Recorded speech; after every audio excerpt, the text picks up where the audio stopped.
అందరికీ నమస్కారం. నా పేరు గుబ్బలమూర్తి. కొత్తపేట టీడీపీ సీనియర్ నాయకుడిగా ఉన్నాను. బీసీ సామాజిక వర్గం చెందినవాడిని. కొత్తపేటలో జరుగుతున్న అభివృద్ధి గురించి మీకు చెప్పదలుచుకుంటున్నాను. కొత్తపేట నియోజకవర్గంలో అభివృద్ధి పరుగులు పెడుతోంది. అభివృద్ధి ధ్యేయంగా కొత్తపేట ఎమ్మెల్యే బండారు సత్యేంద్రరావు పనిచేస్తున్నారు. ఆయన అభివృద్ధికి పాటుపడుతూ ఎన్నో సంక్షేమ పనులు, అభివృద్ధి పనులు చేసుకుంటూ వెళుతున్నారు. ఆయన ప్రత్యేకంగా కొత్తపేట ప్రభుత్వ ఆసుపత్రిపై దృష్టి సారించారు. ప్రత్యేక శ్రద్ధ పెట్టారు. 50 పడకలుగా ఉన్నటువంటి కొత్తపేట ప్రభుత్వ ఆసుపత్రిని 100 పడకల ఆసుపత్రిగా తీర్చిదిద్దాలన్నది ఆయన ప్రథమ ఉద్దేశం.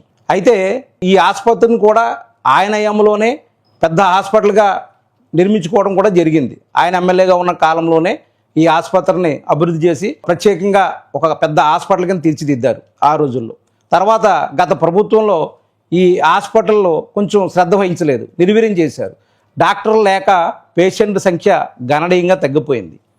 ఇప్పుడు 100 పడకల ప్రభుత్వ ఆసుపత్రిగా తీర్చిదిద్దాలంటే పేషెంట్ల సంఖ్య గణనీయంగా పెరగాలంటే డాక్టర్లు ఉండాలి. ముందు డాక్టర్లపై దృష్టి సారించారు. ఇప్పుడు ఆసుపత్రిలో ఎముకల డాక్టర్ ఉన్నారు, పళ్ళకు సంబంధించి డాక్టర్ ఉన్నారు, కళ్ళకు సంబంధించి డాక్టర్ ఉన్నారు, అలాగే గైనకాలజిస్టులు 2 ఉన్నారు. ఇది కాక పిల్లల కొరకు ప్రత్యేకంగా ఒక వార్డు నిర్మించుకుని దానికి సంబంధించి డాక్టర్లు కూడా ఉన్నారు. ఇలాగ ప్రతి దానికి సంబంధించి డాక్టర్లు నియమించుకుంటూ వచ్చారు ముందుగా. ఇప్పుడు పేషెంట్ల సంఖ్య పెరగాలి, దాని తగ్గట్టు సౌకర్యాలు కూడా ఉండాలి. ఇప్పుడు సౌకర్యాలపై దృష్టి సారించారు. 50 లక్షలు, సుమారు 50 లక్షల రూపాయలతో ఆయన ఎమ్మెల్యేగా పదవి బాధ్యతలు చేపట్టిన తర్వాత 50 లక్షల రూపాయలతో అభివృద్ధి కార్యక్రమాలు చేపట్టారు. సుందరవందరంగా ప్రైవేట్ హాస్పిటల్ ధీటుగా హాస్పిటల్ని అభివృద్ధి పరిచారు. 2 వార్డుల్ని పైన సీలింగు, ప్రైవేట్ హాస్పిటల్ ఏ విధంగా అయితే ఉంటుందో కొత్త బెడ్లు, అలాగే అన్ని సౌకర్యాలు కల్పించి బాత్రూములు అన్ని శుభ్రంగా ఉండే విధంగా హాస్పిటల్ని తీర్చిదిద్దారు. ఏమాత్రం ప్రైవేట్ హాస్పిటల్కి తీసిపోకుండా కొత్తపేట ప్రభుత్వ ఆసుపత్రి ఈరోజు ఉంది. దానికి కారణం బండారు సత్యానందరావు గారు. ఇలాగే ఏదైనా అభివృద్ధి జరగాలంటే అంతా ప్రభుత్వం మీదే ఆధారపడాలి, ప్రభుత్వ నిధులతో చేయాలి అన్నది కాకుండా ఆయన కూడా భాగస్వామ్యమై ఇందులో పేషెంట్లు, బంధువులు వాళ్ళు కూర్చోవడానికి హాస్పిటల్ ముందర ఉండే ఖాళీ ప్రదేశంలో సుందరవదనంగా ఒక షెడ్ నిర్మించారు. ఆయన సొంత నిధులతో సుమారు 7 లక్షల రూపాయలతో ఈ షెడ్ నిర్మించడం జరిగింది.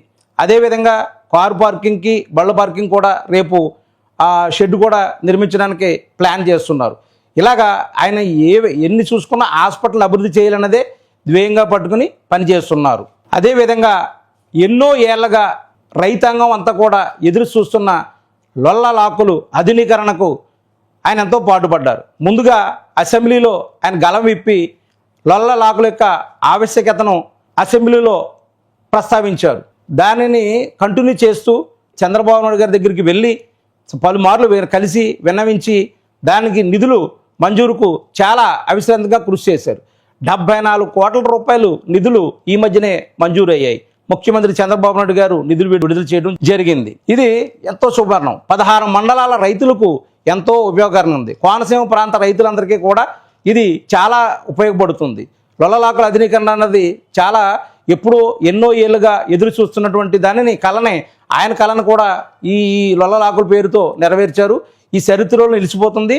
బండారు సత్యానందరావు గారు లొల్లలాకుల ఆధునీకరణతో భగీరథుడిగా పేరు గావిస్తారన్నది ఈ కోనసీమ ప్రాంత వాసులందరూ గుర్తిస్తారన్నది మేము అనుకుంటున్నాం. అలాగే ఆయన ఆలోచన తీరు పేద ప్రజలకి న్యాయం చేయాలని, రైతులకు న్యాయం చేయాలని లొల్లలాకులని పరిగణలో తీసుకుని లొల్లలాకులు అభివృద్ధి చేయట, అదేవిధంగా పేద ప్రజలకు ఆరోగ్యం అంటే పేద ప్రజలకి చాలా అవసరం.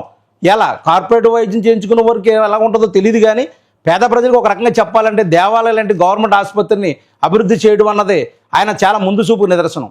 అదేవిధంగా కొత్తపేటలో అన్నా క్యాంటీన్ ప్రారంభించారు. అన్నా క్యాంటీన్ ఏదో మొక్కుబడిగా కాకుండా మంచి స్థలంలో, మంచి ప్రదేశంలో, అంటే ఇటు గవర్నమెంట్ ఆసుపత్రికి, ఇటు పోలీస్ స్టేషన్కి, అటు రైతు బజారు పక్కన ఉండే విధంగా, అంటే ముఖ్య కూడలి ఇటు 3 బ్యాంకులు ఉన్నాయి. అక్కడ 3 బ్యాంకులకి వచ్చే ఎవరన్నా వచ్చినా కూడా అన్ని రకాలుగా అనుకూలం ఉండే విధంగా ప్రైవేట్ హాస్పిటల్స్కు కొత్తపేటలో కొంచెం ప్రాముఖ్యత కలిగిన 2 ప్రైవేట్ హాస్పిటల్స్ కూడా ఉన్నాయి. ఇటు పేషెంట్లు బంధువులు కానీ, పేషెంట్లకి తాలూకా కానీ ఎవరైనా కూడా, అలాగే సెంట్రల్ ప్రయాణికులు కానీ, బస్టాండ్ సెంటర్ ప్రయాణికులు కానీ అందరికీ సౌకర్యార్థం ఉండే విధంగా అన్నా క్యాంటీన్ ముఖ్య కూడల్లో నిర్మించడం జరిగింది. అది నిన్ననే ప్రారంభించి పేద ప్రజలకు అన్నదానం 5 రూపాయలకే అన్నం అందేలాగా ప్రభుత్వ ఆలోచనగా తదనుగుణంగా ఆయన వ్యవహరిస్తూ ప్రభుత్వ ఆలోచన నందమూరి తారక రామారావు గారు దీన్ని భోజనాలు పేదవాడికి పట్టెడు అన్నం పెట్టాలన్నది ఆయన ఆలోచన ఆశయాలకు అనుగుణంగా తర్వాత చంద్రబాబు నాయుడు గారు ముఖ్యమంత్రిగా అన్నా క్యాంటీన్లు ప్రారంభించారు. ఇప్పుడు అవి 205 అన్నా క్యాంటీన్లు ప్రారంభించి మొన్న మళ్ళీ 62 కేంద్రాలు కొత్తపేట దాంతో పాటు 62 కేంద్రాలు కూడా ప్రారంభించారు. ఇవి ఇంకా విస్తరణ చెందే విధంగా ప్రభుత్వం ఆలోచన చేస్తుంది. పేదవాడికి పట్టెడు అన్నం పెట్టాలన్నదే ప్రభుత్వ ఆలోచన. దానికి అనుగుణంగా కొత్తపేట ఎమ్మెల్యే సత్యానంద గారు కూడా కృషి చేశారు. అలాగే రావులపాలెం కూడా త్వరలో అన్నా క్యాంటీన్ కూడా ప్రారంభించడానికి ఆయన సన్నాహక సేవలు చేస్తున్నారు. ఇది మంచి పరిణామం.